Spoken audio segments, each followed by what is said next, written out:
Series की starting में कहानी सुनाने वाले की तरफ से हमें बताया जाता है हमारा ये वर्ल्ड बहुत ही ज्यादा सिंपल था, लेकिन अचानक से इस वर्ल्ड में दूसरी दुनियाओं के डायमेंशन पोर्टल्स ओपन होना स्टार्ट हो गई, जिनमें से बहुत ही ज्यादा पावरफुल मॉन्स्टर्स निकल कर बाहर आए, जिन्होंने अर्थ के ऊपर अटैक करना स्टार्ट कर दिया। और इतना ही काफी नहीं था कि अचानक से हमारी अर्थ के पास एक और प्लेनेट आ गया, जो कि कुछ टाइम बाद खुद से डिस्ट्रॉय हो गया। लेकिन उस प्लेनेट के बहुत ही ज्यादा पीसेस आकर हमारी अर्थ के ऊपर गिर गए। लेकिन इस इंसिडेंट के बाद हमारी अर्थ मुकम्मल तौर पर चेंज हो गई, क्योंकि अर्थ के ऊपर बहुत सी ऐसी चीजें थी जिन्होंने खुद को इवॉल्व करना स्टार्ट कर दिया। लेकिन इस वक्त सबसे बड़ी प्रॉब्लम्स वो क्रीचर्स थे जो कि दूसरी डायमेंशन में से हमारे वर्ल्ड पर आए थे। और इसी के साथ हमें दिखाया जाता है कि एक बहुत ही ज्यादा पावरफुल क्रिएचर ने इस जगह पर बहुत ही ज्यादा आर्मी वाले लोगों को किल कर दिया होता है। और इसी के साथ हमें यहाँ पर एक आर्मी ऑफिसर को दिखाया जाता है जो कि इस मॉन्स्टर को देखकर काफी ज्यादा घबराया हुआ होता है। और इसी के साथ हमें इस मॉन्स्टर के बारे में बताया जाता है जो कि असलियत में एक बी रैंक मॉन्स्टर है। और इस क्रिएचर को देखते हुए वो आर्मी ऑफिसर सोच रहा होता है इस क्रिएचर की बॉडी बहुत ही ज्यादा स्ट्रॉन्ग है और ये एक बी रैंक का मॉन्स्टर है, तो क्या मैं सिर्फ अपनी गन्स के साथ इस मॉन्स्टर को हरा पाऊंगा। और इसी वक्त हम देखते हैं कि वो मॉन्स्टर बहुत ही तेजी से उस ऑफिसर के ऊपर अटैक करने के लिए बढ़ जाता है। और उस ऑफिसर ने भी अपनी गन को निकाल लिया होता है और इस मॉन्स्टर के ऊपर बुलेट शूट कर रहा होता है, लेकिन इस चीज का कोई फायदा नहीं होता। और वो मॉन्स्टर उस आर्मी ऑफिसर को एक बहुत ही जोरदार पंच मारता है और वो उसे बहुत ही ज्यादा दूर फेंक देता है, जिसकी वजह से वो बहुत ही ज्यादा इंजर्ड हो गया था। और हमें बताया जा रहा होता है ह्यूमंस उस वक्त बहुत ही ज्यादा वीक थे, क्योंकि इन मॉन्स्टर्स के मुकाबले में उनकी स्ट्रेंथ का लेवल बहुत ही ज्यादा लो था। और इसी वक्त हम देखते हैं कि वो मॉन्स्टर उस आर्मी ऑफिसर के पास आ चुका होता है और इसी वक्त वो एक बार फिर से उस आर्मी ऑफिसर के ऊपर अटैक कर देता है। लेकिन इसी वक्त हमें दिखाया जाता है कि उस आर्मी ऑफिसर ने अपने एक ही हाथ से इस मॉन्स्टर के इस पावरफुल अटैक को रोक लिया होता है। और इसी के साथ हमें दिखाया जा रहा होता है कि उस आर्मी ऑफिसर की स्ट्रेंथ आहिस्ता आहिस्ता इंक्रीज हो रही होती है और उसकी बॉडी की पावर्स को रोकने के लिए उसके ऊपर जितनी भी लिमिट्स लगी हुई होती है वो पर्सन अपनी इन तमाम लिमिट्स को ही ब्रेक कर देता है। और इसी वक्त वो पर्सन उस मॉन्स्टर को उठाकर बहुत ही जोर से जमीन पर दे मारता है और उसने अपने एक ही अटैक के साथ उस मॉन्स्टर को किल कर दिया होता है। और इसी के साथ हमें बताया जाता है वो फर्स्ट टाइम था जब एक पर्सन डायरेक्ट एक एस रैंक हंटर में चेंज हो गया था और उस दिन के बाद से लोगों की इवोल्यूशन होना स्टार्ट हो गई। लेकिन जरूरी नहीं था कि सभी लोगों के पास बिल्कुल सेम पावर्स हो, बल्कि हर एक इंसान के पास उसकी एबिलिटी के हिसाब से डिफरेंट पावर्स मौजूद थी। और इसी के साथ वो सभी लोग जिनके पास सुपर पावर्स मौजूद थी वो हंटर्स कहलाने लगे। और इसी के साथ हमें प्रेजेंट सीन दिखाया जाता है जहाँ पर स्कूल की छुट्टी होने के बाद कुछ स्टूडेंट्स जो कि अपने घर जा रहे होते हैं वो बातें कर रहे होते हैं। आज का दिन काफी ज्यादा अच्छा था, लेकिन यार हमारे टीचर्स हमें कुछ ज्यादा ही बोर करते हैं। तुम्हें नहीं लगता कि उन्हें हमें इतना ज्यादा बोर नहीं करना चाहिए और हमें जल्दी ही छुट्टी दे देनी चाहिए। तो उसका साथ ही बोल रहा होता है अपनी बकवास बंद करो, हम स्कूल सिर्फ इसीलिए आते हैं ताकि हम अपनी पढ़ाई पर ध्यान दे सकें। लेकिन इसी वक्त वो दोनों स्टूडेंट्स काफी ज्यादा हैरान हो जाते हैं और हमें दिखाया जाता है कि यहाँ पर बहुत ही ज्यादा आर्मी वाली कार्स मौजूद होती हैं और इन कार्स में बहुत ही ज्यादा स्टूडेंट्स बैठे हुए होते हैं। और ये देखकर एक लड़का अपने दोस्त से बोलता है, सुनो ब्रदर, क्या तुम्हें इस बारे में पता है कि आखिर ये स्टूडेंट्स इन कार्स में क्यों बैठे हुए हैं और ये कहाँ पर जा रहे हैं। तो वो लड़का बोलता है, क्या तुम्हें इस बारे में नहीं पता, ये सभी वॉरियर हाई स्कूल के स्टूडेंट्स हैं और ये अपने एग्जाम्स के लिए डंजन में जा रहे हैं ताकि ये उस डंजन को क्लियर करके अपने एग्जाम्स में हाई मार्क्स हासिल कर सके। तो सुनकर वो पर्सन कह रहा होता है, ओ हाँ, मैंने इस बारे में सुना हुआ है, लेकिन तुम्हें नहीं लगता ये कुछ ज्यादा ही रिस्की है। आखिर वो लोग अपने स्टूडेंट्स को डंजन में क्यों भेजते हैं जबकि वहाँ पर तो बहुत ही ज्यादा पावरफुल मॉन्स्टर्स के साथ उन्हें फाइट करनी पड़ती है। तो वो लड़का कह रहा होता है, ऐसे इसलिए है ताकि ये सभी लोग बहुत ही ज्यादा पावरफुल हंटर्स बन सके और आगे चलकर अपनी कंट्री को प्रोटेक्ट कर सके। लेकिन इसी वक्त वो दोनों देखते हैं कि यहाँ पर काफी ज्यादा लड़कियां किसी लड़की की तारीफ कर रही होती हैं और वो कह रही होती है, जरा देखो तो वो कितना ज्यादा कूल है, वो बहुत ही ज्यादा हैंडसम है, मैंने इसके जितना हैंडसम लड़का पहले कभी भी नहीं देखा। और इसी के साथ हमें उस लड़के को दिखाया जाता है, लेकिन इस लड़के को देखकर वो स्टूडेंट्स में उसका दोस्त काफी ज्यादा हैरान हो गया होता है और वो बोलता है, भाई आखिर ये क्या चीज है, क्या तुम मुझे इसके बारे में बता सकते हो। तो वो लड़का बोलता है, इडियट, क्या तुम्हें इसके बारे में भी नहीं पता, ये पर्सन एक मिक्स्ड ब्लड है, यानी कि ये एक एल्फ और इंसान का बच्चा है। और इसी के साथ हमें इस एल्फ लड़के के बारे में इंफॉर्मेशन बताई जाती है और इस लड़के का नाम डायव है, जो कि अभी तक 14 टाइम्स डंजन में वापस आ चुका है। और हम देखते हैं उन दोनों स्टूडेंट्स में से एक लड़के को इस लड़के को देखकर काफी ज्यादा गुस्सा आ रहा होता है और वो बोल रहा होता है, जरा इन लड़कियों को तो देखो, ये सभी लोग उसे ट्रीट तो ऐसे कर रही हैं जैसे कि वो कोई आइडियल है, अब हमें यहाँ से चलना चाहिए, मेरा तो इन्हें देखकर दिमाग खराब हो रहा है। लेकिन इसी वक्त यहाँ पर एक और लड़का आ जाता है जिसे देखकर वो चश्मिश लड़का बोलता है, हे जे, अच्छा क्या तुम भी यहाँ पर आ गए, क्या तुम हमारे साथ गेम्स खेलने के लिए जाने वाले हो। और इसी के साथ हमें हमारे हीरो को दिखाया जाता है जिसका नाम जे है और जे उनसे बोलता है, सॉरी दोस्तों, मैं तुम्हारे साथ नहीं जा सकता, मैं थोड़ा बिजी हूँ, तुम लोग चले जाओ। तो ये बात सुनकर एक लड़का बोलता है, आखिर ये साला ऐसा भी क्या काम कर रहा है जो इतना ज्यादा बिजी है। तो ये बात सुनकर उसका दोस्त उसके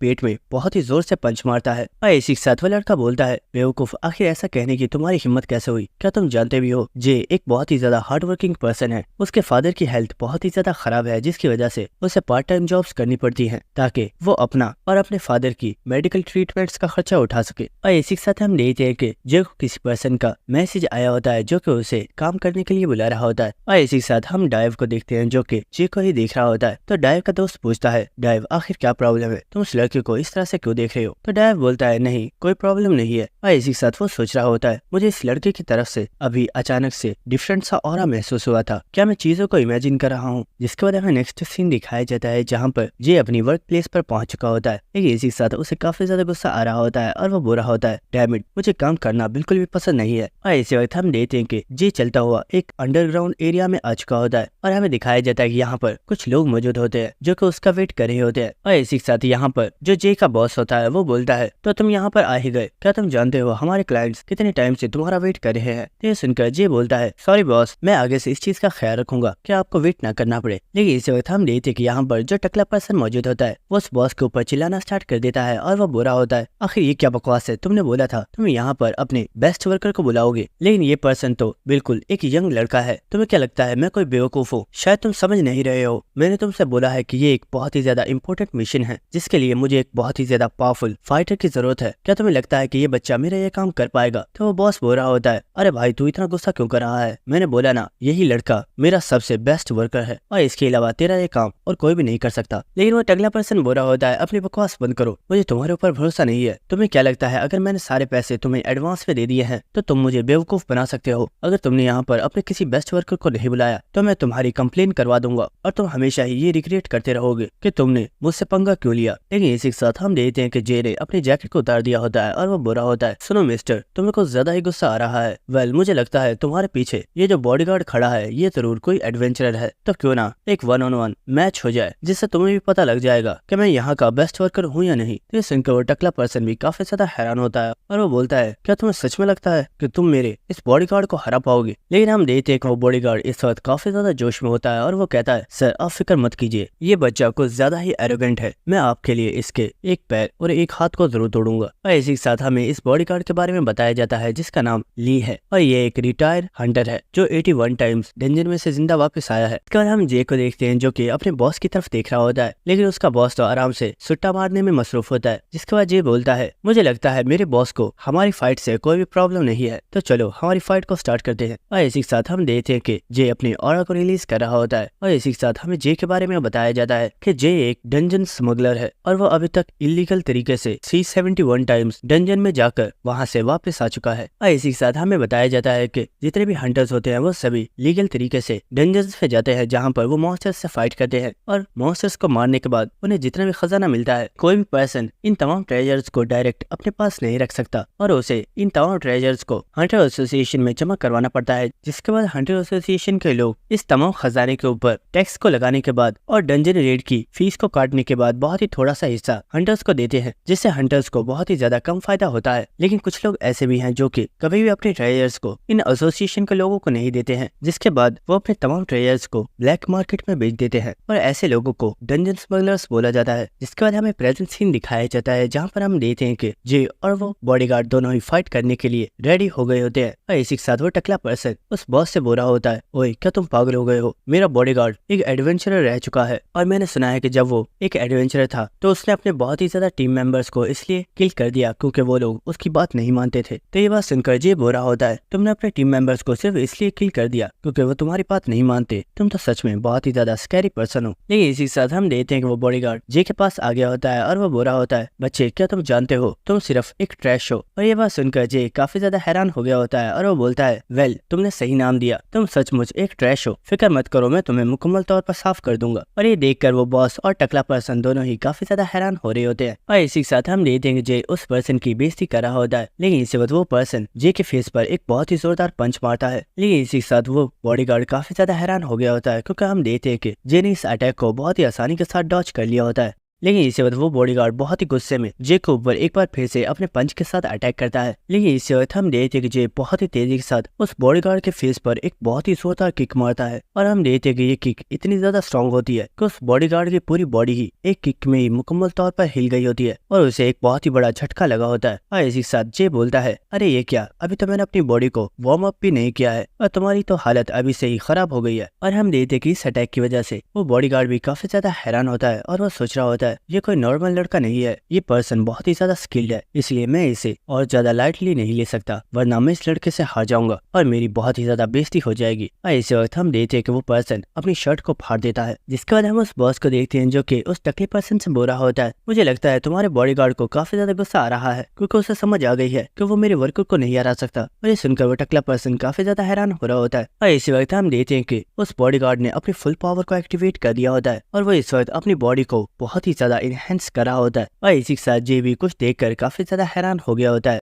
और हमें दिखाया जाता है कि उस बॉडीगार्ड ने अपनी बॉडी की स्ट्रेंथ को और भी बहुत ही ज्यादा इंक्रीज कर लिया होता है और उसने अपनी बॉडी को आयरन स्किन में चेंज कर दिया होता है। और इसी के साथ वो बॉडीगार्ड बहुत ही ज्यादा गुस्से में बोलता है, मैं तुम्हें मार डालूंगा। और इससे वो पर्सन जे के ऊपर एक बहुत ही ज्यादा पावरफुल अटैक कर देता है, लेकिन जे ने बहुत ही आसानी से जंप करके इस अटैक को डॉज कर लिया होता है। और हम देखते हैं कि ये जो अटैक था ये काफी ज्यादा पावरफुल था, जिसकी वजह से वहाँ पर सारी जमीन हिल गई होती है और इस टकला पर्सन होता है वो जमीन पर गिरने वाला होता है। लेकिन इसी वक्त वो बॉस उसे पकड़ लेता है और वो बोलता है, आखिर तुम कर क्या रहे हो, खुद को संभालो क्योंकि अब इनकी रियल फाइट स्टार्ट होने वाली है। लेकिन इसी के साथ वो गुस्सा करते हुए बोल रहा होता है, मुझे लगता है ये दोनों बास्टर्ड मेरे इस वर्किंग एरिया को डिस्ट्रॉय कर देंगे, अगर ऐसा हुआ तो मैं इन्हें छोड़ूंगा नहीं। जिसके बाद हम देखते हैं कि वो बॉडीगार्ड जे को एक बहुत ही ज्यादा पावरफुल पंच मारता है, लेकिन जे ने बहुत ही तेजी से इस अटैक को डॉज कर लिया होता है। और हम देखते हैं कि उस पर्सन का ये अटैक इतना ज्यादा स्ट्रॉन्ग होता है कि उसने दीवार को भी तोड़ दिया होता है। और इसी के साथ वो बॉडीगार्ड बोल रहा होता है, बच्चे क्या हुआ, आखिर तुम मेरी इन अटैक्स को डॉज क्यों कर रहे हो। तो जे बोलता है, तुम्हें क्या लगता है क्या मैं कोई बेवकूफ हूँ जो मैं इतनी आसानी से तुम्हें खुद को हिट करने दूंगा। जिसके बाद हम उस बॉस को देखते हैं जो कि सोच रहा होता है ये बॉडीगार्ड काफी ज्यादा पावरफुल है, लेकिन ये इतना भी स्ट्रॉन्ग नहीं है कि ये जे को हरा सके। और इसी के साथ वो काफी ज्यादा चिल्लाते हुए जे से बोलता है, ओए जे मेरी बात गौर से सुनो, अगर तुमने मेरी इस वर्किंग एरिया को डिस्ट्रॉय किया तो इस वर्किंग एरिया के पैसे मैं तुम्हारी सैलरी में से काट लूंगा। और ये सुनकर जे भी काफी ज्यादा हैरान हो गया होता है और बोलता है, क्या डैम इट, लगता है अब इस सबको जल्दी खत्म करना पड़ेगा। जिसके बाद वो बॉडीगार्ड जे से बोल रहा होता है, मुझे लगता है तुम्हारा बॉस तुम्हारे ऊपर कुछ ज्यादा ही भरोसा करता है, लेकिन वो नहीं जानता कि मैं तुम्हें यहाँ पर बहुत ही बुरी तरीके से पीटने वाला हूँ। लेकिन इसी वक्त हम देखते हैं कि जे यहाँ से एक लोहे की रोड को उपाड़ लेता है और इसी के साथ वो बोल रहा होता है, मुझे लगता है ये रोड तुम्हें हराने के लिए काफी है। तो ये सुनकर वो बॉडीगार्ड बोलता है, अपनी बकवास बंद करो, अब मैं तुम्हें कोई भी अपनी ट्रिक यूज करने का मौका नहीं दूंगा। और वो बहुत ही तेजी के साथ जे के ऊपर अटैक करने के लिए आ रहा होता है। लेकिन इसी वक्त हम देखते हैं कि जे यहाँ पर अपने किसी टेक्निक को इस्तेमाल कर रहा होता है और हम देखते हैं कि जब वो पर्सन जे के बहुत ही ज्यादा करीब आ गया होता है, इसी वक्त जे बहुत ही तेजी से उस बॉडीगार्ड की तरफ बढ़ता है और उस बॉडीगार्ड के ऊपर एक बहुत ही ज्यादा पावरफुल अटैक करता है। और हमें दिखाया जाता है कि जब जे ने ये अटैक किया होता है तो यहाँ पर जे का एक बहुत ही ज्यादा पावरफुल ऑरा रिलीज होता है जो कि देखने में बहुत ही ज्यादा पावरफुल होता है। और हम देखते हैं कि जे ने अपने एक ही अटैक में इस बॉडीगार्ड को हरा दिया होता है और ये देखकर वो टकला पर्सन काफी ज्यादा हैरान हो गया होता है और वो बोलता है, क्या सिर्फ एक अटैक में, ऐसा कैसे पॉसिबल है। और इसी के साथ हम देखते हैं कि वो बॉडीगार्ड जे से बोल रहा होता है, लड़के आखिर किस तरह की टेक्निक थी, तुमने इसे कहाँ से सीखा है। तो जे बोलता है, मुझे लगता है तुम कोई मिसअंडरस्टैंडिंग कर रहे हो, मैंने इसे कहीं से भी नहीं सीखा है, बल्कि ये टेक्निक मुझे विरासत में मिली है। और इसी के साथ जे यहाँ पर अपने फादर के बारे में सोच रहा होता है और इसी के साथ जे हमें बता रहा होता है, जब मैं बहुत ही ज्यादा छोटा था तो मेरे पास उस वक्त करने के लिए कुछ भी नहीं हुआ करता था, तो मैं जाकर चुप करके अपने फादर को ट्रेनिंग करते हुए देखता था और मैं उन्हें अपनी मार्शल आर्ट को प्रैक्टिस करते हुए सिर्फ इसलिए नहीं देखता था कि वो मेरे फादर हैं, बल्कि मैं उन्हें इसलिए देखता था क्योंकि मेरे फादर और कोई नहीं बल्कि वही पर्सन है जिन्होंने हंटर्स की शुरुआत की थी, क्योंकि वही पहले पर्सन थे जिन्होंने सबसे पहले अपनी पावर्स को अवेकन किया था और वो वर्ल्ड के नंबर 1 सबसे ज्यादा स्ट्रॉन्गेस्ट और पावरफुल हंटर है। और जब तमाम इंसानों और मॉन्स्टर्स के दरमियान में फाइट हुई थी तो सभी लोगों को यही लगता है कि पावरफुल हीरोज ने तमाम मॉन्स्टर्स को हरा दिया, लेकिन कोई पर्सन ये नहीं जानता कि फर्स्ट जनरेशन के हंटर्स को बहुत ही ज्यादा कुर्बानियां देनी पड़ी थी जिनके बारे में कोई पर्सन नहीं जानता। और इसी के साथ हमें दिखाया जाता है कि जे के फादर और कुछ और हंटर एक डंजन में किसी बहुत ही ज्यादा पावरफुल मॉन्स्टर के साथ फाइट कर रहे होते हैं, लेकिन इसी वक्त वो मॉन्स्टर इन सभी हंटर्स के ऊपर अपने बहुत ही ज्यादा पावरफुल पॉइजन के साथ अटैक करता है, जिसे जे के फादर ने तो डॉज कर लिया होता है, लेकिन उनके साथ जो हंटर्स मौजूद होते हैं वो सभी इस पॉइजन की वजह से मारे जाते हैं। और इस चीज की वजह से जे के फादर को बहुत ही ज्यादा गुस्सा आ गया होता है और वो अपने स्पेयर के साथ इस मॉन्स्टर के ऊपर अटैक करते हैं, लेकिन वो देखते हैं कि उनका स्पेयर इस पॉइजन की वजह से पिघल जाता है। लेकिन हम देखते हैं कि वो यहाँ पर हार नहीं मानते और वो अपने एक और वेपन के साथ इस मॉन्स्टर के ऊपर अटैक करने के लिए चले जाते हैं। जिसके बाद हमें कुछ देर बाद का सीन दिखाया जाता है कि इस डंजन के पास कुछ और हंटर्स भी आ चुके होते हैं जो कि यहाँ पर जे के फादर की हेल्प करने के लिए ही आए थे, लेकिन वो देखते हैं कि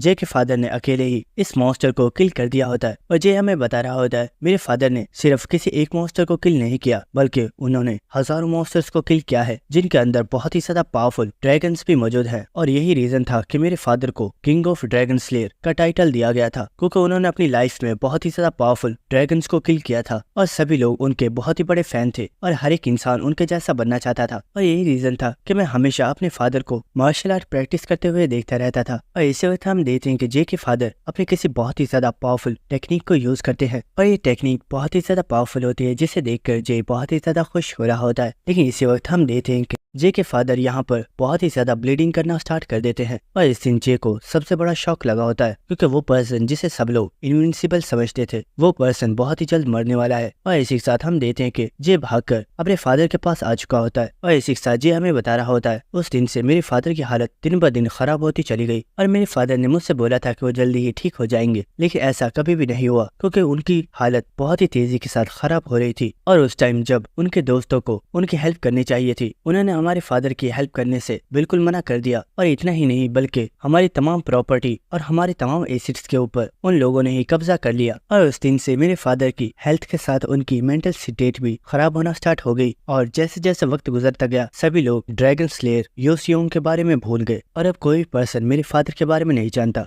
जिसके बाद हमें प्रेजेंट सीन दिखाया जाता है जहाँ पे हम देखते हैं कि वो बॉडीगार्ड बेहोश पड़ा हुआ होता है और जे बस उसे देख रहा होता है। जिसके बाद जे अपने वेपन को फेंक कर वहाँ से चला जाता है और इसी के साथ जे का बॉस उस टकले पर्सन से बोल रहा होता है अब तुम्हें क्या हुआ, तुम कुछ बोलते क्यों नहीं। तो टकला पर्सन बोलता है मुझे लगा था मेरा बॉडीगार्ड बहुत ही ज्यादा पावरफुल है, लेकिन ये तो इतने ज्यादा यंग लड़के से हार गया। तो वो बॉस बोल रहा होता है मैंने तुम्हें पहले भी बताया था कि तुम्हारा ये बॉडीगार्ड काफी ज्यादा स्ट्रॉन्ग है, लेकिन ये इतना स्ट्रॉन्ग नहीं है कि मेरे इस वर्कर को हरा सके। और क्या तुम जानते हो ये पर्सन मेरे वर्कर को क्यों नहीं हरा पाया। इसी के साथ ये बोलता है जो खुद कमजोर होते हैं वो दूसरों को ऐसे दिखाते हैं जैसे कि वो बहुत ही ज्यादा स्ट्रॉन्ग है, इसलिए वो खुद से कमजोर लोगों को बुली करता है। और हाँ एक और चीज, एक हंटर रिटायरमेंट उस वक्त लेता है जब वो मर जाता है या फिर जब उसे ये मालूम होता है कि उसकी बॉडी बहुत ही ज्यादा वीक है और वो एज अ हंटर ज्यादा टाइम तक सर्वाइव नहीं कर पाएगा। जिसके बाद वो बॉस उस टकले पर्सन को उसके कंधे से पकड़ लेता है और वो बोल रहा होता है मैंने तुम्हें पहले ही बताया था कि मेरा ये वर्कर बहुत ही ज्यादा अच्छा है और तुमने जानबूझकर हमारा इतना ज्यादा टाइम वेस्ट करवा दिया, अब तुम्हें अपने मिशन की डबल प्राइस पे करनी होगी। तो यह सुनकर वो टकला काफी ज्यादा हैरान हो गया होता है और वो चिल्लाकर बोलता है तुम ये क्या बकवास कर रहे हो, मैं तुम्हें कोई डबल प्राइस नहीं देने वाला। लेकिन इसी वक्त हम देखते हैं कि उस बॉस को इस टकले पर्सन के ऊपर बहुत ही ज्यादा गुस्सा आ रहा होता है और वो बोल रहा होता है मुझे लगता है तुम्हें अपनी जान प्यारी नहीं है, तुम बहुत ही देर से मेरा दिमाग खराब कर रहे हो, मुझे लगता है तुम सही सलामत अपने घर वापस नहीं जाना चाहते। तो ये बात सुनकर वो पर्सन काफी ज्यादा घबरा गया होता है और वो बोलता है सर आप तो मेरा गुस्सा कर गए, मैं तो आपके साथ मजाक कर रहा था, मैं आपको डबल प्राइस पे करने के लिए तैयार हूँ। जिसके बाद हमें नेक्स्ट सीन दिखाया जाता है जहाँ पर हम देखते हैं कि जब जे पानी पी रहा होता है तो उसका बॉस उससे पूछता है जे क्या तुम्हें एफीरियल वेब के बारे में पता है। तो ये सुनकर जे बहुत ही ज्यादा शॉक हो गया होता है और वो बोलता है क्या एफीरियल वेब, बॉस कहीं हमारा मिशन उस मॉन्स्टर से फाइट करना तो नहीं है। ये बात आप भी जानते हो कि वो मॉन्स्टर बहुत ही ज्यादा पावरफुल होता है और उस मॉन्स्टर को तो बहुत ही ज्यादा पावरफुल हाई रैंक के हंटर्स भी किल नहीं कर सकते। तो ये सुनकर वो बॉस बोल रहा होता है इडियट, मैंने ये नहीं बोला कि तुम्हें उस मॉन्स्टर से फाइट करने के लिए वहाँ पर जाना है, मैं जानता हूँ कि तुम उस मॉन्स्टर के साथ फाइट नहीं कर सकते, लेकिन क्या हो अगर उस मॉन्स्टर से एक वाइट रैंक का हंटर फाइट करे। तो ये सुनकर जे काफी ज्यादा हैरान हो जाता है और वो बोलता है क्या एक वाइट रैंक का हंटर। तो वो बॉस बोलता है हाँ, और सिर्फ एक वाइट रैंक का नहीं, यहाँ पर ये जो टकला पर्सन आया था इसने मुझे इन्फॉर्मेशन दी है कि अब से कुछ दिन पहले 7 बहुत ही ज्यादा पावरफुल व्हाइट रैंक के हंटर्स ने मिलकर उस एफीरियल वेब का शिकार किया है। और दोस्तों यहाँ पर एफीरियल वेब किसी और चीज को नहीं बल्कि मधुमक्खी वाले मॉन्स्टर्स की क्वीन को बोला गया है। और वो बॉस बोल रहा होता है उस कस्टमर का कहना था कि उन 7 व्हाइट रैंक हंटर्स ने मिलकर जब उस मॉन्स्टर को किल कर दिया था तो उन्हें उसके छत्ते में से रॉयल जेली मिली थी, लेकिन उन व्हाइट रैंक हंटर्स में से एक ने उन्हें धोखा दे दिया और उसने वो रॉयल जेली एक स्मगलर को दे दी ताकि वो उस जेली को ब्लैक मार्केट में ले जाकर उसे और भी ज्यादा प्रॉफिट दे सके। लेकिन उस पर्सन का बैड लक कि जिस स्मगलर को उसने ये जॉब दी थी वो स्मगलर मॉन्स्टर्स के हाथों से मारा गया और वो रॉयल जेली इस वक्त डंजन में ही मौजूद है और मैं चाहता हूँ कि तुम जाकर उस रॉयल जेली को लेकर आओ। ये बात सुनकर जे बोल रहा होता है, बॉस अगर मैं वहाँ पर चला भी जाता हूँ तो वो रॉयल जेली है, आपको नहीं लगता कि उसे हासिल करने के लिए और भी हंटर्स आए होंगे? तो वो बॉस बोल रहा होता है, नहीं, उसे लेने के लिए अगर कोई पर्सन आ सकता है तो वो सिर्फ स्मगलर्स हैं, क्योंकि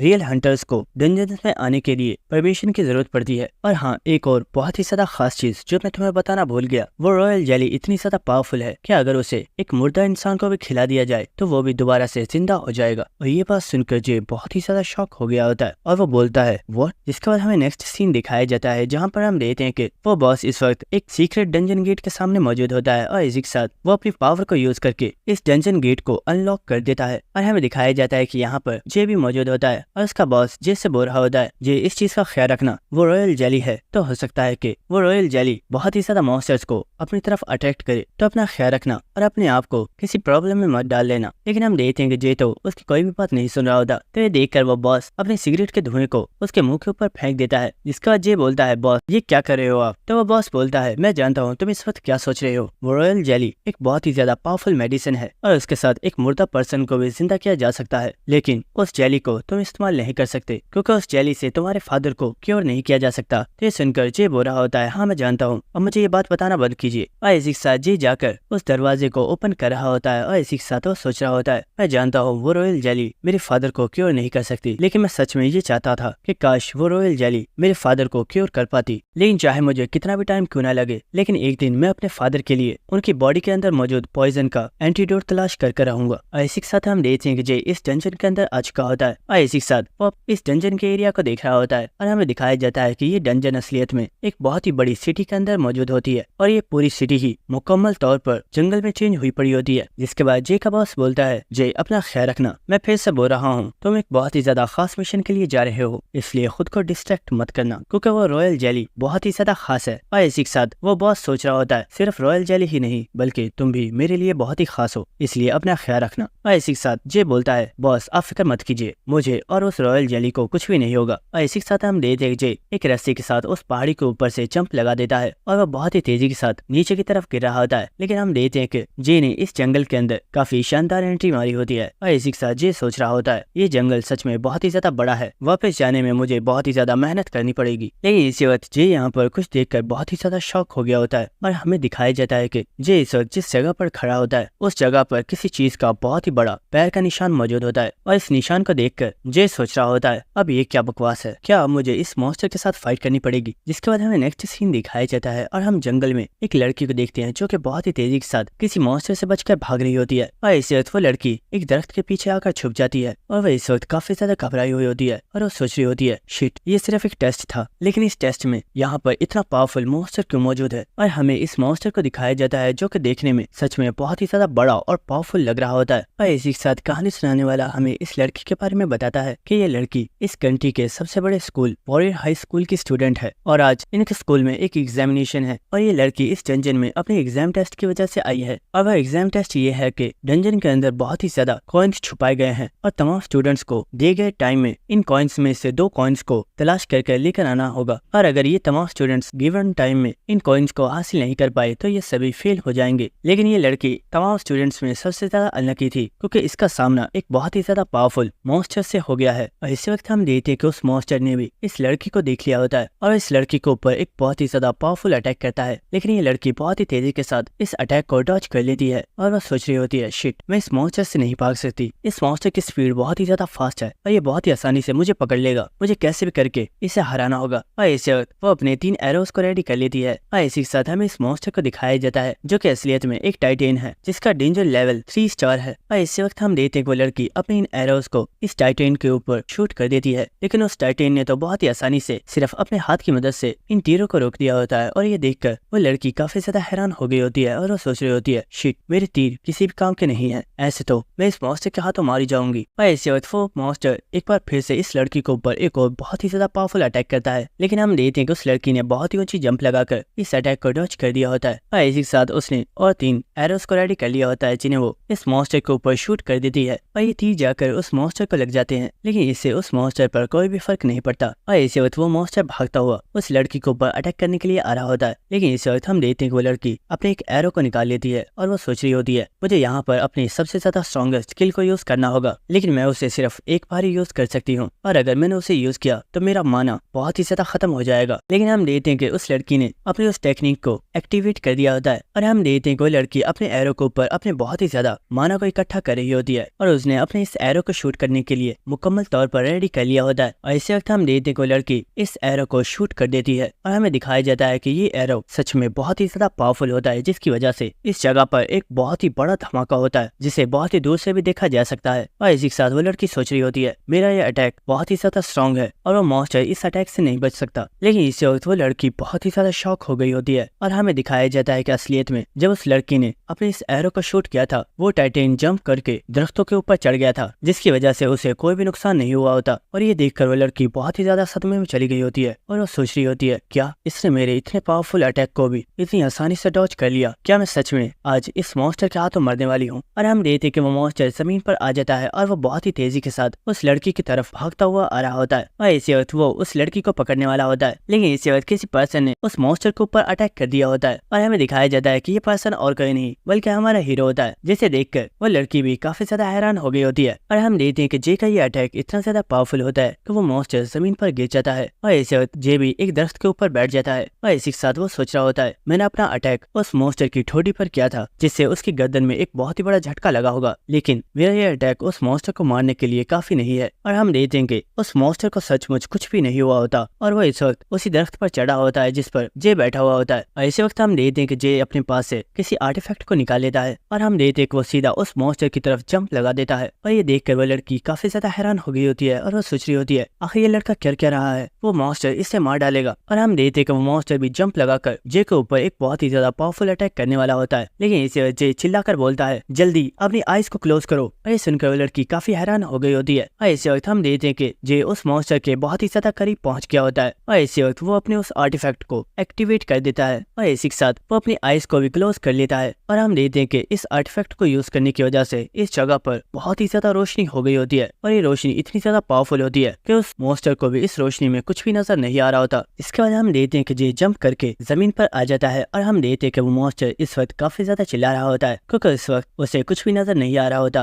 और इसी के साथ जे बोल रहा होता है शिट यार, मैं इस आर्टिफैक्ट को सिर्फ एक बार यूज कर सकता था और मैंने सोचा नहीं था कि मैं इससे डंजन में एंटर होते ही इतनी जल्दी यूज कर लूंगा। और इसी के साथ हमें इस आर्टिफैक्ट के बारे में बताया जाता है कि ये एक बहुत ही ज्यादा स्पेशल आर्टिफैक्ट है जिसे स्टनिंग टॉर्च कहा जाता है और इसे समुद्र के अंदर से मिलने वाली एक बहुत ही ज्यादा स्पेशल मछली के स्किल्स के साथ बनाया जाता है। और ये टॉर्च इतनी ज्यादा पावरफुल होती है कि ये कुछ देर के लिए एक बहुत ही ज्यादा पावरफुल मॉन्स्टर को भी अंधा कर सकती है, लेकिन अगर इसे किसी इंसान के ऊपर इस्तेमाल कर दिया जाए तो इंसान हमेशा के लिए ही अंधा हो जाएगा। इसलिए ये आर्टिफैक्ट काफी ज्यादा डेंजरस भी है। जिसके बाद जे देखता है कि वो लड़की भी बिल्कुल ठीक है और उसे कुछ भी नहीं हुआ है। जिसके बाद जे उस लड़की के पास से जा रहा होता है और वो बोलता है तुम्हारे पास सिर्फ कुछ ही सेकंड्स मौजूद है क्योंकि कुछ ही देर में ये मॉन्स्टर दोबारा से ठीक हो जाएगा, इसलिए अब जल्दी करो और यहाँ से चली जाओ। और इतना कहने के बाद जे बहुत ही तेजी के साथ इस जगह से भागना स्टार्ट कर देता है और इसी के साथ भागते हुए जे को अपने बॉस की बात याद आ रही होती है जहाँ पर जे का बॉस बोल रहा होता है जे डंजन में तुम्हें कभी भी अगर कोई पर्सन मिलता है, अगर वो प्रॉब्लम में हुआ तो तुम उसकी हेल्प कर सकते हो, लेकिन उस पर्सन के ऊपर भरोसा मत करना क्योंकि इस बारे में तुम्हें भी पता है कि एक नॉर्मल स्मगलर के ऊपर भी $5 मिलियन की बाउंटी का इनाम रखा गया है, इसलिए चाहे कुछ भी क्यों ना हो जाए अपने आप को लोगों से बचा कर रखना। और इसी के साथ जे बहुत ही तेजी से वहाँ से भागता हुआ जा रहा होता है, लेकिन इसी वक्त वो अपने पीछे मुड़कर देखता है तो हम देखते हैं कि जिस लड़की की उसने हेल्प की थी वो लड़की भी बहुत ही तेजी से जे के पीछे ही भागती हुई आ रही होती है और उसे इस वक्त काफी ज्यादा सांस चढ़ी हुई होती है। लेकिन हम देखते हैं कि जे बहुत ही तेजी से वहाँ से भागना स्टार्ट कर देता है और ये देखकर वो लड़की काफी ज्यादा हैरान हो गई होती है और वो देखती है कि जे बहुत ही तेजी से उसके सामने से गायब हो चुका होता है। और ये देखकर वो लड़की सोच रही होती है आखिर वो लड़का कहाँ पर चला गया, अभी तो वो मेरे बिल्कुल सामने था, वो इतनी जल्दी अचानक से गायब कैसे हो गया। लेकिन इसी वक्त कोई पर्सन उस लड़की को पकड़कर जमीन पर गिरा देता है और ये और कोई नहीं बल्कि जे ही होता है। और जे उससे बोलता है बेवकूफ लड़की, आखिर तुम कर क्या रही हो, क्या तुम पागल हो गई हो, आखिर तुम मेरा पीछा क्यों कर रही हो। तो वह लड़की बोलती है मुझे गलत मत समझो, मैं बस तुम्हें थैंक्स बोलना चाहती थी। ये सुनकर जे बोलता है क्या तुम मुझे कोई बेवकूफ समझती हो, मैं जानता हूँ तुम मेरा पीछा क्यों कर रही हो क्योंकि मैं एक स्मगलर हूँ। तो वह लड़की बोलती है प्लीज मुझे गलत मत समझो, मैं जानती हूँ तुम एक स्मगलर हो, लेकिन तुम्हारा पीछा करने का मेरा कोई भी बैड मोटिव नहीं था। और इसी वक्त जे देखता है कि इस लड़की के कपड़ों के ऊपर वॉरियर हाई स्कूल का निशान बना हुआ होता है। और इसी वक्त वो लड़की बोलती है मैं तुम्हें जॉब ऑफर करना चाहती हूँ। तो जे उसे छोड़ देता है और जाते हुए वो उससे बोलता है मुझे तुम्हारी जॉब में कोई भी इंटरेस्ट नहीं है, और हाँ अगर अब तुमने मेरा पीछा करने की कोशिश की तो मैं तुम्हें इस जंगल में ही दफना दूं। तो ये बात सुनकर वो लड़की भी काफी ज्यादा हैरान हो गई होती है। और हम देखते हैं कि जब जे वहाँ से जा रहा होता है तो सायरम उससे बोलती है मैं जानती हूँ एक नॉर्मल स्मगलर के ऊपर 5 मिलियन की बाउंटी है, लेकिन अगर वही स्मगलर एक प्रोफेशनल हो तो उसके ऊपर टोटल 50 मिलियन वॉन की बाउंटी लगाई जाती है। तो ये बात सुनकर जे को बहुत ही ज्यादा गुस्सा आ गया होता है और वो बोलता है क्या बोला तूने। लेकिन इसी वक्त जे काफी ज्यादा हैरान हो जाता है क्योंकि वो देखता है कि उस लड़की ने अपने पास से बहुत ही ज्यादा कीमती आर्टिफैक्ट को निकाला हुआ होता है। और वो बोलती है मेरे पास ये जो आर्टिफैक्ट है ये बहुत ही ज्यादा कीमती है, और अगर मैं तुम्हारे जैसे 5 स्मगलर्स को भी पकड़ लेती हूँ तो तब भी इस नेकलेस की कीमत पूरी नहीं हो सकती, और ये नेकलेस मैं तुम्हें दे सकती हूँ अगर तुम मेरी हेल्प करते हो और तुम्हें मेरे लिए ज्यादा कुछ नहीं करना है। मेरा नाम सायरम है और मैं वॉरियर हाई स्कूल की एक स्टूडेंट हूँ, और आज मेरा मिड टर्म का एग्जाम है। मैं बस ये चाहती हूँ कि मेरे मिड टर्म के एग्जाम को पास करने में तुम मेरी हेल्प करो। तो यह सुनकर जे बोलता है मुझे लगा था तुम सिर्फ एक बेवकूफ लड़की हो जो यहाँ पर इस मॉन्स्टर के हाथ मारने के लिए आ गई, लेकिन तुम सिर्फ बेवकूफ नहीं बल्कि अमीर माँ बाप की बिगड़ी हुई बच्ची भी हो। तो यह बात सुनकर सायरम बोलती है इससे क्या ही फर्क पड़ता है, तुम्हें बस ये सोचना चाहिए कि ये तुम्हारे लिए एक बहुत ही बड़ी अपॉर्चुनिटी हो सकती है और तुम्हें इसे वेस्ट नहीं करना चाहिए, क्योंकि इस नेकलेस के बाद भी अगर तुम चाहो तो मैं तुम्हें और भी पेमेंट करने के लिए तैयार हूँ। तो यह सुनकर जे बोलता है तुम सच में बहुत ही ज्यादा अनोइंग हो, लेकिन शायद तुम जानते नहीं मैंने तुम्हें बोला था कि हमारे पास सिर्फ कुछ ही सेकंड्स मौजूद हैं, जिसके बाद ये टाइटन दोबारा हमारे ऊपर हमला कर देगा। और ये बात सुनकर सायरम काफी ज्यादा हैरान हो गई होती है, और इसी के साथ हमें दिखाया जाता है कि वो टाइटन बहुत ही तेजी के साथ इन लोगों के ऊपर अटैक करने के लिए आ रहा होता है। और इसी वक्त उस टाइटन ने इन लोगों के ऊपर एक बहुत ही जोरदार अटैक किया होता है, लेकिन वो दोनों ही जंप करके इस अटैक को डॉज कर लेते हैं। लेकिन इसी वक्त जे अपने स्पेयर को सायरम की तरफ फेंकता है, जिसे सायरम ने भी कैच कर लिया होता है, और इस चीज की वजह से सायरम भी काफी ज्यादा हैरान हो गई होती है। लेकिन इसी वक्त जे चिल्लाकर बोलता है अब ऐसी खड़ी मत रहो, जल्दी से अपनी वो टेक्निक जिसे तुमने अपने एरो पर यूज करके इस टाइटन के ऊपर हमला किया था उस टेक्निक को मेरे स्पीयर के ऊपर यूज करके स्पीयर को मेरी तरफ थ्रो करो, जिसके बाद मैं खुद इस मॉन्स्टर के ऊपर अटैक करूंगा। तो ये बात सुनकर सायरम काफी ज्यादा हैरान हो गई होती है और वो चिल्लाकर बोलती है आखिर ये तुम क्या कह रहे हो, मैंने उस वक्त अपने माना को बहुत ज्यादा यूज कर दिया था और अब मेरी बॉडी में बहुत ही कम माना रह गया है। तो ये सुनकर जे बोलता है अगर सच में ऐसा है तो हम दोनों ही यहाँ पर मारे जाएंगे, कुछ भी करो लेकिन मेरे वेपन को मेरी तरफ थ्रो करो। और हम देखते कि वो मॉन्स्टर भी जे के ऊपर अटैक करने के लिए आ रहा होता है, और इस वक्त हम सायरम को देखते हैं जो कि जे के स्पेयर को चार्ज कर रही होती है, और इसी के साथ वो सोच रही होती है मेरी बॉडी के अंदर मेरे माना का सिर्फ चौथा हिस्सा ही रह गया है जिसे मैं इस स्पेयर के ऊपर यूज करने वाली हूँ, लेकिन क्या ये लड़का सच में इस मॉन्स्टर को हरा पाएगा। और हम देखते कि वो मॉन्स्टर जे के ऊपर अटैक कर रहा होता है और जे बहुत ही तेजी के साथ भागते हुए इन तमाम अटैक्स को ही डॉज कर रहा होता है, और इस वक्त सायरम उस स्पेयर को जे की तरफ फेंक देती है जिसे जे ने बहुत ही आसानी से कैच कर लिया होता है। और इसी के साथ हम देखते हैं कि सायरम इस वक्त बहुत ही ज्यादा थक चुकी होती है और वो सोच रही होती है मैंने इसके स्पेयर को चार्ज कर दिया है लेकिन अब मेरी बॉडी में बिल्कुल भी माना नहीं है। और इसी के साथ हम जे को देखते हैं जो कि अपने स्पेयर को बहुत ही तेजी के साथ स्पिन कर रहा होता है, और इसी के साथ वह सायरम से बोलता है तुमने मुझे बहुत ही ज्यादा डिसअपॉइंट कर दिया है, वो पावर जो तुमने अपने एरो के अंदर एक्टिवेट की थी वो मुझे मेरे स्पेयर में महसूस नहीं हो रही है, यानी कि तुमने इसमें बहुत ही ज्यादा कम माना को इंसर्ट किया है, लेकिन लगता है अब मुझे सिर्फ इतने से ही गुजारा करना होगा। और इसी के साथ हम देखते हैं कि जे बहुत ही तेज रफ्तार के साथ इस मॉन्स्टर के ऊपर अटैक करने के लिए बढ़ गया होता है, और इसी के साथ कहानी सुनाने वाला हमें बताता है एक बहुत ही ज्यादा पावरफुल मॉन्स्टर को हराने का सिर्फ एक ही तरीका होता है, सबसे पहले मॉन्स्टर की मूवमेंट्स को एनालाइज करो, जिसके बाद एक अपॉर्चुनिटी की तलाश करके एक सही वक्त पर बहुत ही तेजी के साथ उस मॉन्स्टर के ऊपर अटैक करो, और वो अटैक उस मॉन्स्टर के किसी ऐसी वीक स्पॉट पर करो जिससे तुम बहुत ही आसानी से उस मॉन्स्टर को किल कर सको। और हम देखते हैं कि उस मॉन्स्टर ने जे के ऊपर बहुत ही जोर से अटैक किया होता है, लेकिन जे इस अटैक को डॉज करके बहुत ही तेजी के साथ उस मॉन्स्टर के ऊपर अटैक करने के लिए चला जाता है, और इस वक्त जे उस मॉन्स्टर की गर्दन के ऊपर एक बहुत ही ज्यादा पावरफुल अटैक करता है। और हम देखते हैं कि जे का ये अटैक इतना ज्यादा पावरफुल होता है कि उसने अपने इस एक अटैक के साथ इस टाइटन मॉन्स्टर को किल कर दिया होता है। और जे की ऐसी खतरनाक पावर को देखकर सायरम बहुत ही ज्यादा हैरान हो चुकी होती है, और सायरम सोच रही होती है वाह ये पर्सन तो बहुत ही ज्यादा पावरफुल है। और इसी के साथ हमें सायरम की एक प्रीवियस दिखाई जाती है जहाँ पर हमें दिखाया जाता है कि सायरम एक बहुत ही ज्यादा पावरफुल और अमीर फैमिली से बिलोंग करती है, और बचपन से ही उसके पास हर एक वो चीज मौजूद थी जो एक नॉर्मल इंसान हासिल करना चाहता है। और सिर्फ इतना ही नहीं बल्कि सायरम एक एल्फ और एक बहुत ही ज्यादा पावरफुल हंटर की बेटी है, लेकिन सायरम को एक चीज जो कि बहुत ही ज्यादा पसंद थी वो थी एक हंटर बनकर अपनी कंट्री को प्रोटेक्ट करना, और सायरम बचपन से ही एक बहुत ही ज्यादा पावरफुल हंटर बनना चाहती थी। और इसी के साथ हमें नेक्स्ट सीन दिखाया जाता है जहाँ पर सायरम के टीचर उसे ट्रेनिंग दे रहे होते हैं, और वो बोल रहे होते हैं, सायरम तुम सच में बहुत ही ज्यादा वीक हो। ये यकीन करना बहुत ही ज्यादा मुश्किल है कि तुम्हारे अंदर सचमुच एक एल्फ का ब्लड है, क्योंकि एक एल्फ की बॉडी बहुत ही ज्यादा स्ट्रांग होती है जबकि तुम्हारी बॉडी तो बहुत ही ज्यादा वीक है। इसी के साथ हम सायरम को देखते हैं जिसकी हालत इस वक्त बहुत ही ज्यादा खराब होती है और उसे बहुत ही ज्यादा सांस चढ़ी हुई होती है। और इसी के साथ वो टीचर किसी पर्सन से बोल रहा होता है, क्या तुम्हें सच में ये सब करना चाहिए? आखिर तुम्हें इसे इतना ज्यादा पुश करने की क्या जरूरत है? क्या तुम सच में चाहते हो कि ये लड़की एक हंटर बने? और हमें दिखाया जाता है कि यहाँ पर सायरम के फादर भी मौजूद होते हैं जिनका नाम जिन सियोंग है, जो कि जिन सियोंग ग्रुप्स के डिपार्टमेंट हेड है। और सायरम के फादर बोल रहे होते हैं, मैंने सायरम को बिल्कुल भी पुश नहीं किया है, हंटर बनने का फैसला सायरम ने खुद किया था, मैं तो बस उसे चीयर कर रहा हूँ ताकि वो कमजोर मत समझे।